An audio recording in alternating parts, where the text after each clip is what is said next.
उसे कहा था अलोक लो देख लो गई नेता लोग का होता फोटो खींच के चल जाता। हाँ फोटो खींच के चल जाता, सेल्फी लेके जाता लोग। हाँ सेल्फी लेके नेता लोग सेल्फी लेके जाता है जी आके। सैकड़ों बीघा जमीन कट गई और हई खूंटा से बांधल जाता। देखिए खूंटा गाड़ दियल बा, रसरी के है खूंटा से बांधल बा। देखा दी हटी हटी हई खूंटा है। देखिए हई खूंटा के जगह ना बांधल जाला, भैंसिया सन खातिर देखिए बांधल भाई। और हई खूंटा दिखाई हई गाड़ के रसरी बांध के देखिए हई कटाव रोके खातिर हई भैंसियन खनी बांधल जाता माटी के कटाव रोकी। लेकिन चाचा बताओ तने कि ऐसे ज्यादा दिन बची ना सब जाई बची ना खूंटा गाड़ला से कुछ ना होई, खूंटा गाड़ला से कुछ ना होई, सब कट के गिर जाई। हां अरे करीब 50 बीघा से ऊपर हम घर हाथ से बरात को कट लगा मारो या हम खेत जूम करके दिखाओ खातिर कि देख सकता नहीं कि कौना प्रकार से कटाव होता। और अब तक फिर से बता दी कि सैकड़ों बीघा गन्ना के खेत कट के बह चुकल बा। सब डाल दे भाई ऑन सर्वे में एथी सर्वे में कहां कुछ मिलता तोर तो चलै के हटा यही लगन कुछ नहीं के कोनो टोपोलैंड कहां है लो। हां इसी के चलते उधर का भी हम लोग का। नमस्कार, हम बनी अमरजीत कुमार गिरी रेवा देखतनी भोजपुरिया झकोरा। आज हम पहुंचल बानी गोपालगंज जिला के बरौली प्रखंड के हमनी के सलेमपुर में बानी सन पूर्वी पंचायत गढ़ के सामने। पूर्वी पंचायत बा प्रखंड बाटे बरौली थाना पड़ेला सिद्धवलिया। लगातार कटाव जारी बा और अब तक करीब सैकड़ों बीघा जमीन जौना जमीन में गन्ना के खेती भई रहा, सैकड़ों बीघा जमीन जौन बा ई पानी ई समुंदर अपना आगोश में ले ले। मतलब कि सैकड़ों बीघा जमीन के गन्ना पानी में बह गई। रुआ सब के सबसे बड़ा बात और सबसे खतरनाक और दहशत वाला चीज़ रुआ सब के दिखावे के चाहता नहीं, चाहे हम कैमरामैन से जूम करके दिखाओ खातिर कि देख सकता नहीं कि कौना प्रकार से कटाव होता। और अब तक फिर से बता दी कि सैकड़ों बीघा गन्ना के खेत कट के बह चुकल बा। और व्यवस्था खातिर सरकार के तरफ से ये व्यवस्था कल गई बा कि बांस काट के दूगो हला दी और रसरी से खूंटा के बांध दी। जगह भैंस गाय के बांधल जाला वही बांध के बांधल जाता, मतलब खेत के बांधल जाता कि खूंटा से बांध दिया तो खेतवा ना कटी, गन्ना के खेत बच जाई, गन्ना बच जाई तो फिर चीनी के मिल में जाई। लेकिन सरकार के ई नहीं लौकत कि हई भैंस खनिया गाय खनिया एक रस्सी में बांधल गई बा, ये बांधला से कितना एक खेत के कटाव रुक पाई, सबसे बड़ा सवाल बा। और सबसे बड़ा सवाल ई बा कि जिला आपदा प्रबंधन सह निगरानी समिति, ई सबसे बड़ा समिति बा। करोड़ों रुपया जिला में आवेला।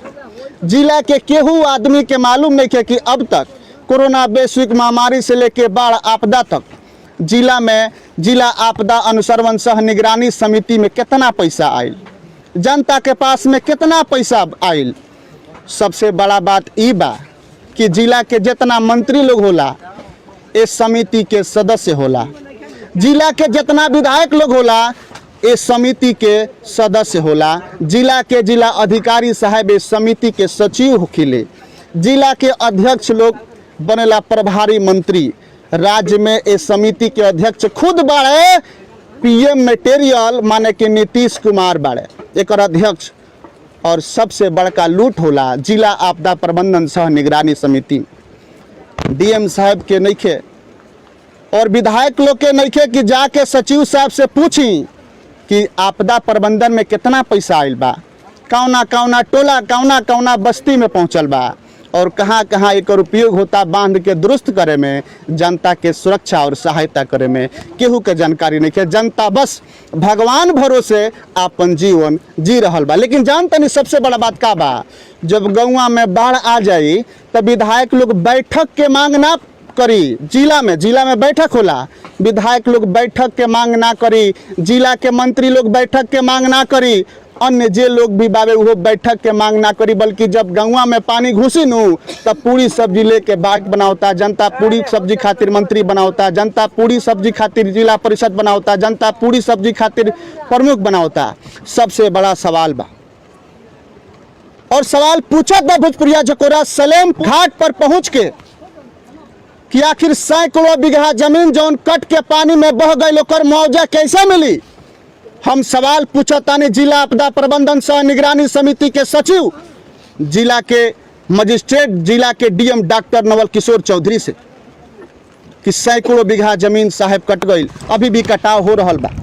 किसान लोग परेशान बा कि हमनी के खेत कट के बह जाई और मुआवजा भी, और फफक के छाती पीट पीट के किसान लोग रोता कि हमनी के सब कोई के वोट देतानी सन, अरे मुखियो हम ही बनावतानी, विधायक हम ही बनावतानी, सरपंच हम ही बनावतानी, वार्ड हम ही बनावतानी, जिला परिषद हम ही बनावतानी, हम ही छाती पीटतानी, हमार खेत बह गई, हमार खेत बह गई।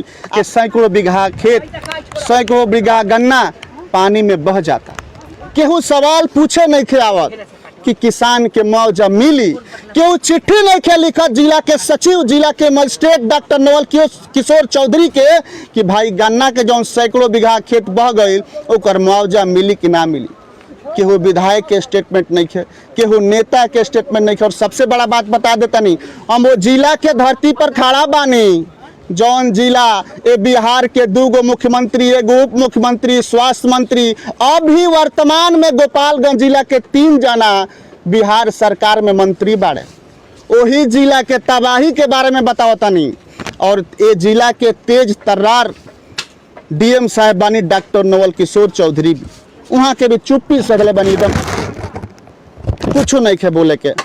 ज़्यादा बोले तो डीएम साहब ट्रांसफर कर देव खगड़िया, ना तो भेज देव दरभंगा, फिर बड़ा गजन हो जाओ ना।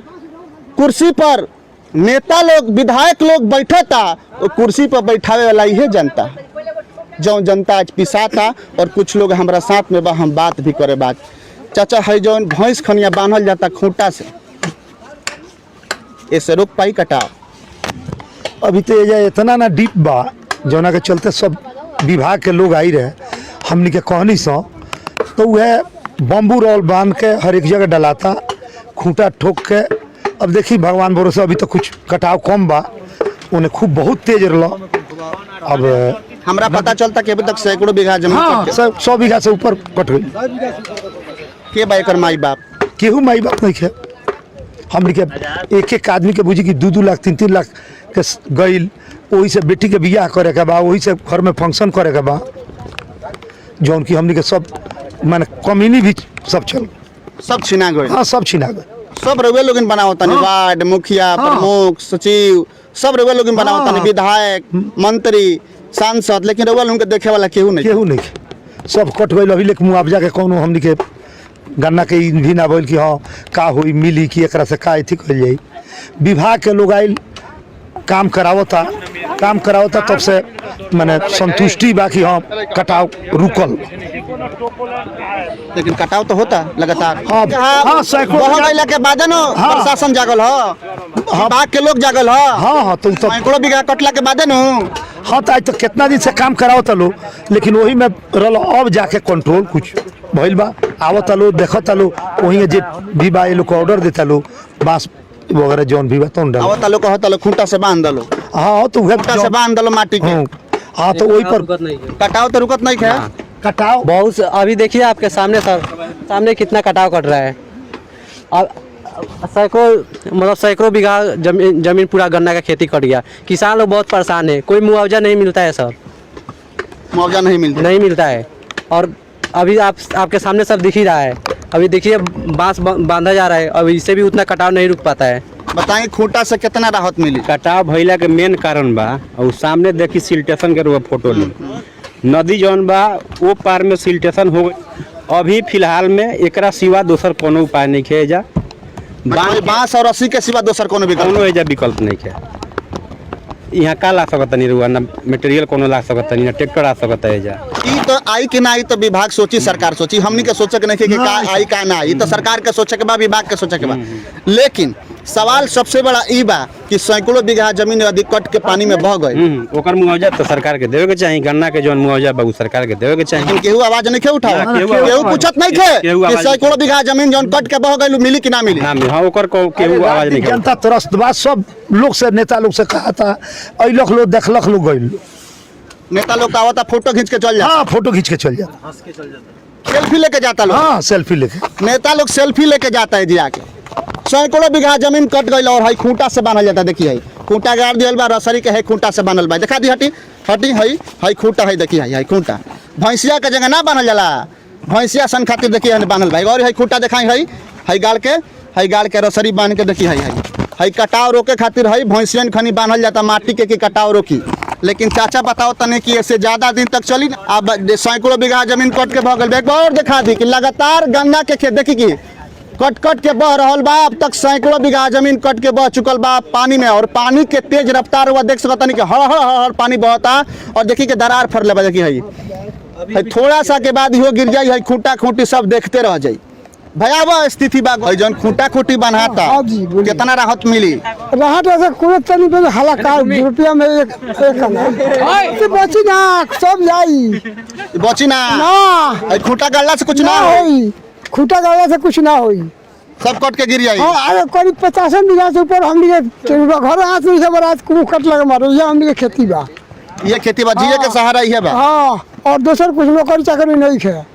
आइयो कट के बहता अब बहुत पूरा बहुत सर ये जी नेता लोग नहीं के अब नेता लोग आके ऊपर से ऊपर चल जाता लोग, फोटो खिंचवा के फोटो नहीं खेलो खींचो फोटो नहीं खेलोगे। ना बाना पर से चल जाता लोग। अच्छा नेता लोग नहीं के पहुंचा फ्रंट पे नहीं के पहुंचा फ्रंट पर कोई जो कि एकदम एक दिन में 2-2 3-3 बीघा एकदम एथी में चौड़ाई में कट जाता था।